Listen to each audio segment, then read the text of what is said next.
Colonel James Walker Fannin, the commander of Texian forces at Goliad, did not realize his peril. Yet. The disasters at San Patricio and Agua Dulce, and word that the Alamo had fallen, convinced him it was probably time to leave. Yet, there were colonists he wanted to take away to safety as well. Fannin ordered Captain Amon B. King and his 28 Kentucky volunteers to Refugio, 24 miles to the south, to get civilians there out of danger. They were to take the settlers to Victoria, where Fannin would meet them with the army. They never made it.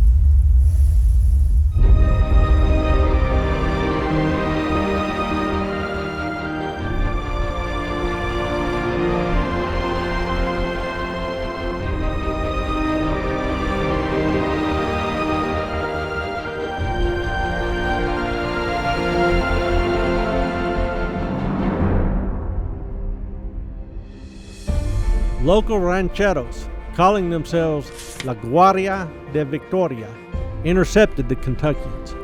Animosity between the American volunteers and the local campesinos had been simmering. Carlos de la Garza, a former soldier and colonist of the Power and Hewitson Impresario Grant, led these Tejano partisans. They raided immigrant settlements supplying Fannin's army, driving away cattle and plundering homes and corn cribs.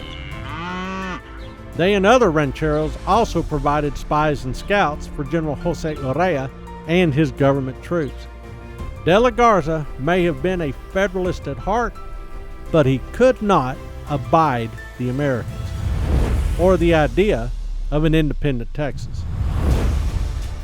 King's Kentuckians had marched into a trap. 80 rancheros forced the Texians to take cover in the mission Nuestra Señora del Refugio, fixing them in place until Urrea could arrive with his regulars. Fannin, hearing of the pending disaster, fed 100 Georgians commanded by Lieutenant Colonel William Ward into the fight, and they drove the outnumbered Guardia de Victoria away. Then, the Americans argued over what to do next. King left, determined to strike back at De la Garza. Ward waited to receive word from Fannin. As they bickered, Urrea arrived with 1,500 men. 2 more infantry battalions were also coming down the road from Bear. The ensuing Battle of Refugio was bloody, but the Kentuckians and Georgians ran out of ammunition and food. Ward's command made a run for it. King and his men, caught in the open, surrendered. The Americans had given a good account of themselves. The Centralists lost 200 men killed and wounded. The American volunteers had 16 killed in the fight. Mexican soldiers shot King and another 15 men after they had surrendered. Ward's men, too, would be rounded up in the coming days. While this battle raged, couriers arrived at La Bahia with emphatic orders from Sam Houston.